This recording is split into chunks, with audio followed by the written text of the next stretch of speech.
Sa ulo ng mga nagbabagang balita. Engineer Melchor Licoben suspendido. Appointment ni Attorney Rafael binawi. Agresibong mga batas kontra paputok, hiling ng DOH. Presyo ng ilang isda tumaas. At trending na pasyanan sa Bukod Benguet, silipin.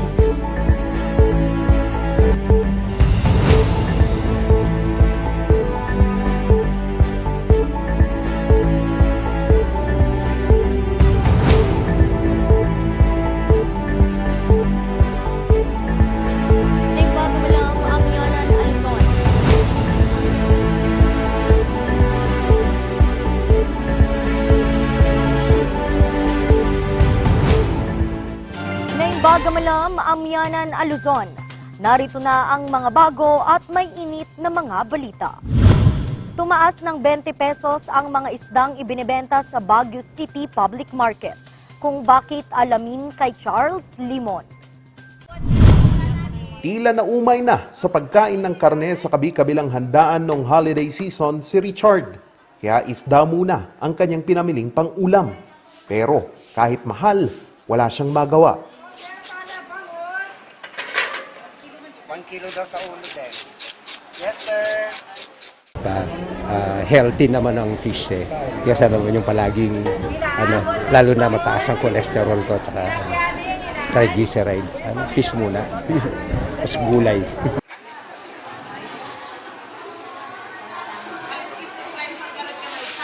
Ayon sa mga tindera ng isda sa Baguio City Public Market, bahagyang tumaas ang presyo ng ilang klase ng isda.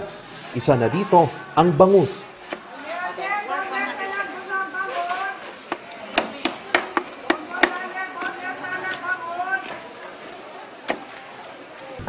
Ang kuha sa XL dati is 165, ngayon naging 185 to 190. So ang bentahan ngayon is 220 kung kaya ng tao. Pag hindi niya kaya, tumatawad sila ng 200. Binibigay din namin para may release na. Ang tindahan namang ito, mga imported na mga isda muna ang binebenta. Imported na po, mga na siguro yung angkat na po ng Pilipinas sa ibang bansa po. Mostly China po. Yung bulilit, pampano. Saka ito po, yung salmon, belly. Pero may mga ilang isda naman ang hindi gumalaw ang presyo gaya ng tulingan. Kaya ito muna ang pinamili ni Rizen. Unti-untiin, ganun. Maura, mas marami, ganun. Mas mahal, mas unti. Ayon sa Bureau of Fisheries and Aquatic Resources Cordillera, normal na daw ang pagtaas ng presyo ng isda tuwing amihan season. Ang isda kasi, pag malamig, hindi mahina na silang kumain dahil malamig. So, definitely, hindi ka na lalaki pag hindi ka kumakain. Another thing is, yung mga anong tawag nito, yung mga pagkain nila sa tubig ay hindi dumadami, hindi nagre-reproduce dahil nga malamig. Dagdag pa daw sa pagtaas ng supply at demand ng ilang isda, ang fishing ban ng galunggong at tamban. Spawning na sinasabi, panganganak ng mga isda, para sila'y dumami, i-allow natin itong mga buried o yung mga buntis na isda na makapanganak. Kaya ginagawang close season. That's November to January 31 yon. Pero kumpiyansa naman ang BIFAR na hindi ito makakaapekto sa food security ng bansa. Sa pag-iikot ng news team sa Baguio City Public Market, halos 20 pesos ang itinaas ng presyo ng mga isda. Ang bangus na dating 180 pesos per kilo, pumalo na ito sa 200 pesos. Ang isdang tilapia na dati ay 130 pesos, ngayon ay nasa 150 pesos na. Ang isdang galunggong dating 180 pesos, ngayon 200 pesos na. 50 pesos naman ang itinaas ng presyo ng pusit at pampano na dati ay 350, ngayon ay naglalaro na sa 400 hanggang 450 pesos. Wala namang masyadong pagtaas ang presyo ng isdang tulingan na nakapako pa rin sa 180 pesos per kilo at tahong na 100 pesos kada kilo. Inaasahan ng BIFAR na unti-unting bababa ang presyo ng mga isda sa Pebrero kung saan magtatapos ang fishing ban ng tamban at galunggong. Charles Nicolimon para sa Luzon Headlines. Formal nang binuksan ang Dacaan Bridge sa Besao Mountain Province. Malaking tulong daw ito sa mga residente. Magbabalita Jose Robert Inventor. Masayang pinasinayaan ng mga opisyal ng Besao at pamahalang panlalawigan ng Mountain Province ang Dacaan Bridge sa Besao Mountain Province. Natupad ito sa pagtutulungan ng Besao LGU at provincial government ng Mountain Province. Nagkakahalaga ang nasabing proyekto ng 14.5 million pesos. Pinagdudugtong nito ang 3 liblib na barangay ng Besao. Ayon kay Governor Bonifacio Lacwasan, ang naturang tulay ay magsisilbing tulay sa pagkakaisa ng mga residente sa Besao. Nagpasalamat rin si Besao Mayor Brian Bacwaden sa patuloy na suporta ng pamahalang panlalawigan sa bayan. Jose Robert Inventor para sa Luzon Headlines. Susunod, Engineer Melchor Licoben suspendido. Appointment ni Attorney Rafael Binawi. Yan at iba pang mga balita. Abangan!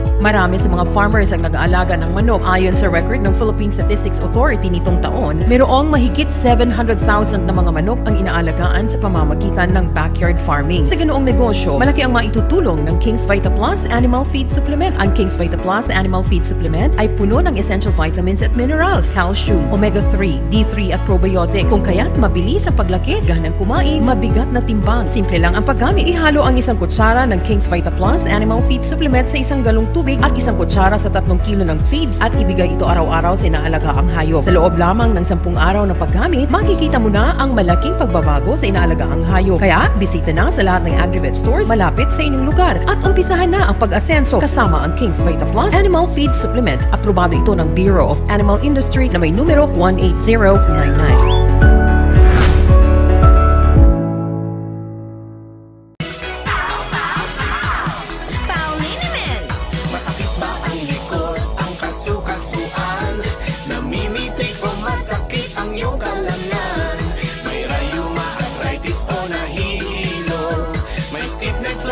So masakit ang ulo sa Pauliniment yung haway garantisado. Pauliniment, isang pahig ka lang. Kain mo lang sa Pau! Bulok, maliliit at hindi ba malusog ang inyong mga halaman? Omega Green ang kasagutan. Ihalo lang ang 2 kutsara nito sa isang maliit na container at kaunting tubig. Pagkatapos ay ihalo sa knapsack sprayer at pwede na itong spray sa mga pananim. Meron itong nitrogen, phosphorus, magnesium, copper at zinc na tumutulong sa pagpapaganda at pagpapabilis ng tubo, pagpapanatili ng nutrisyon, mas malagong mga dahon at panlaban sa mga sakit ng mga halaman. Hindi rin ito nakasasama sa kapaligiran. Pwede rin ito sa kahit anong klase ng halaman, mapa-highland crops o lowland crops. Omega Green by Encam Agri-Marketing, the ultimate friend of farmers.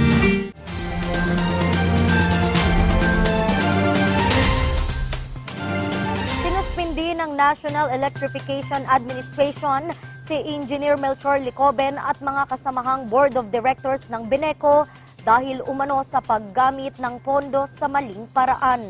Ang appointment ni Attorney Maria Rafael Binawi rin. Narito ang balita.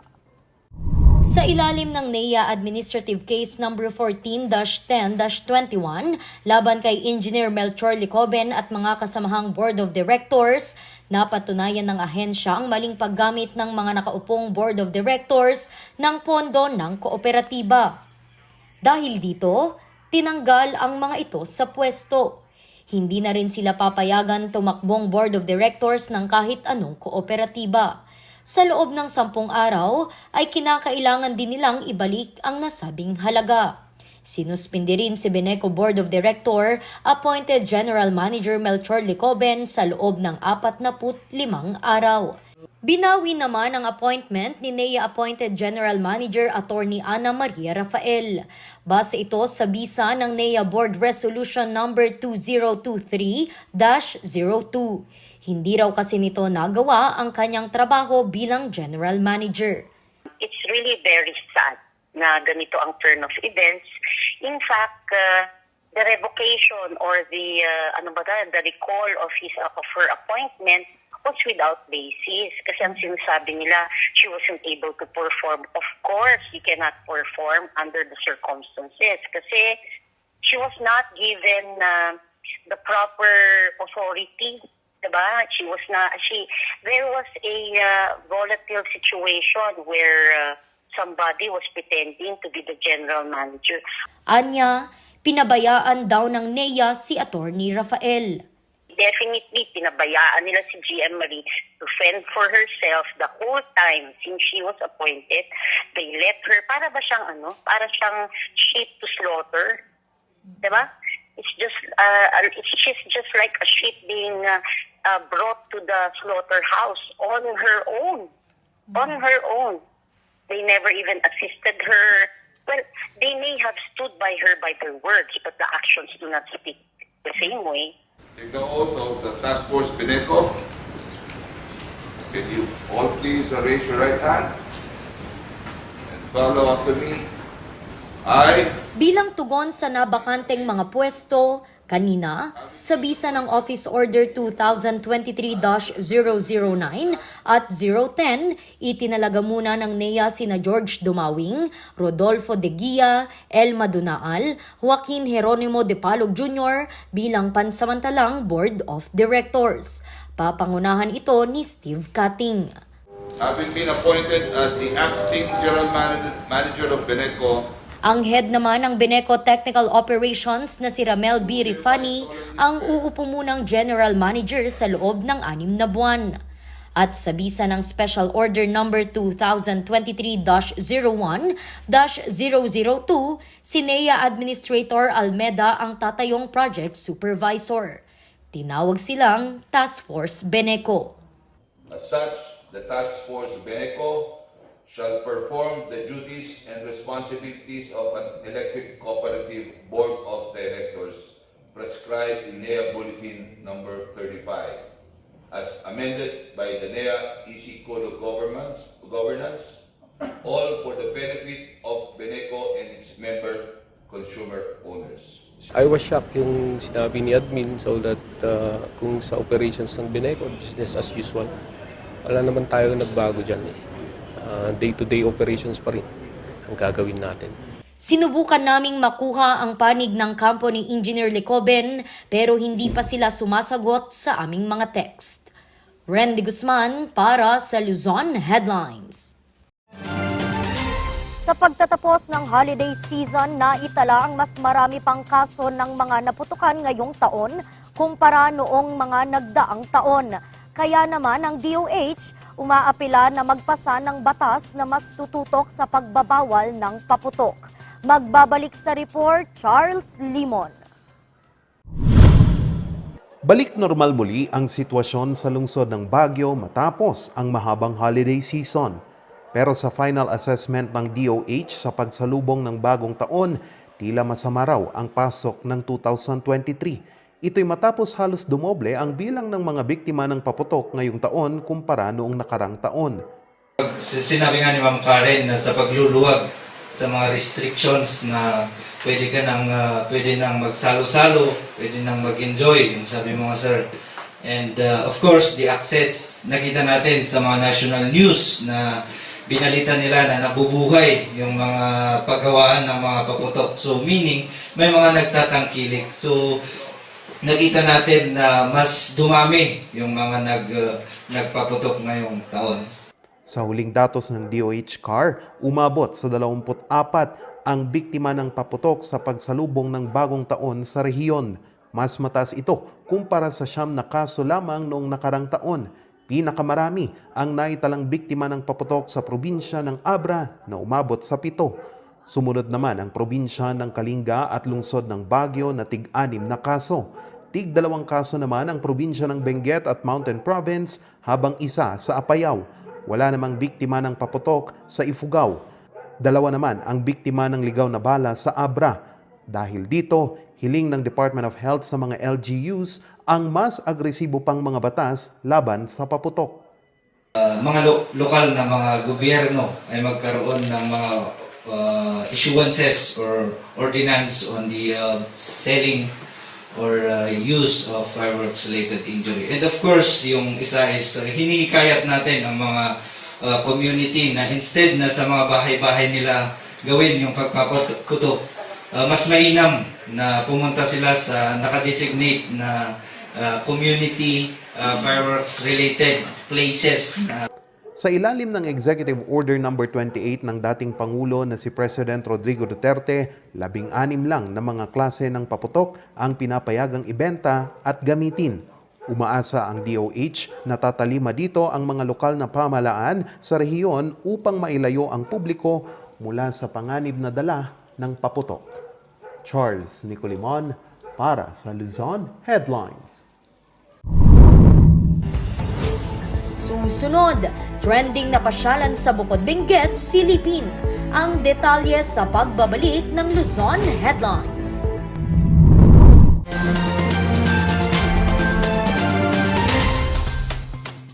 Sa milk ng batang 90s, tara't atin lang i-try. Ang batang 90s milk tea, di ka magsisisi, promise. Sa milk ng batang 90s. Bizarre Music offers a complete line of musical instruments.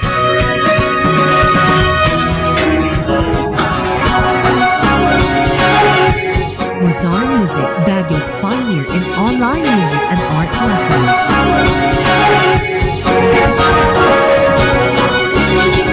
Bizarre Music, bringing music closer to your hearts.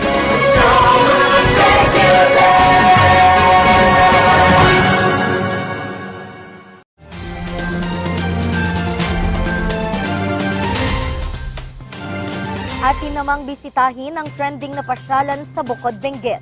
Maihahalin tulad daw ito sa New Zealand. Atin niyang silipin sa kwento ni Jose Robert Inventor. Usap-usapan ngayon sa social media ang lawa na ito sa Bukod Benguet. Ang ilang netizens hindi napigilang mamangha sa ganda nito. Ang iba naman nag-aaya ng makakasamang mamasyal. Ito ngayon ang ipinagmamalaking lawa ng Barangay Ambuklaw, Bukod Benguet, ang Lake Banaw.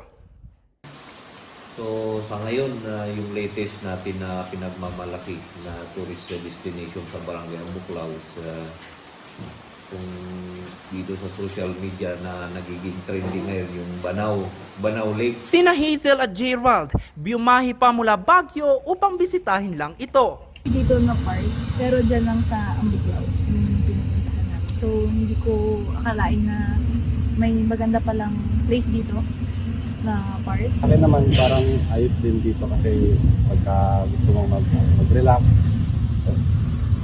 Nakita ko lang kasi na post dito sa Facebook, parang ang ganda nung sa picture, kaya sabi ko sa kanya punta na lang natin para makita natin kung talagang maganda, edited lang talaga yung picture. So okay naman. Satisfied naman. Ang magkaibigang sina Day at Daryl naman, nag-picnic sa tabi ng lawa. Ayun, mag-potluck, tapos mag-fishing, swimming na din. Kaya lang naman kung ano yung nakita namin sa Facebook is yun din yung nakita namin dito. So, parang in reality, mas maganda siya. Maihahawig daw ang ganda ng lawa sa mga lawa sa New Zealand dahil sa malawak at patag na mga lunti ang damo sa gilid ng lawa. Isa si Ferdinand sa mga nakakita ng potensyal ng lawa na gawin itong pasyalan. Sa loob ng 7 taon, mag-isa niyang dinevelop at pinaganda ang mga pasilidad sa gilid ng lawa. Habang laglaga diyak dito kat do no one joins me, I'll still continue. Kuna ka? Talaga nga ako, yung porsigis nga ako. Inga na idinalpas dito eh. Kata ipopost ko matan. Bukas din ang lawa para sa mga water activities. Abalin nga ag camping, ag swimming, ag fishing. Oh, pwede silang mag-fishing dito. Pero, huwag silang gumamit ng electro-fishing. At saka, yung gumagamit ng insecticide, bawal dito. Ang mga bibisita ay dapat munang magpa-register sa barangay bago mamasyal sa lawa. Hangad ni Ferdinand na masuportahan at maipagpatuloy ang mga nasimulan niya upang matulungan ang mga residente ng barangay Ambuklaw at mapangalagaan ang lawa. Jose Robert Inventor para sa Luzon Headlines. At yan ang mga balitang nakalap ng Luzon Headlines ngayong araw. Muli, maraming salamat at magandang araw sa ating lahat.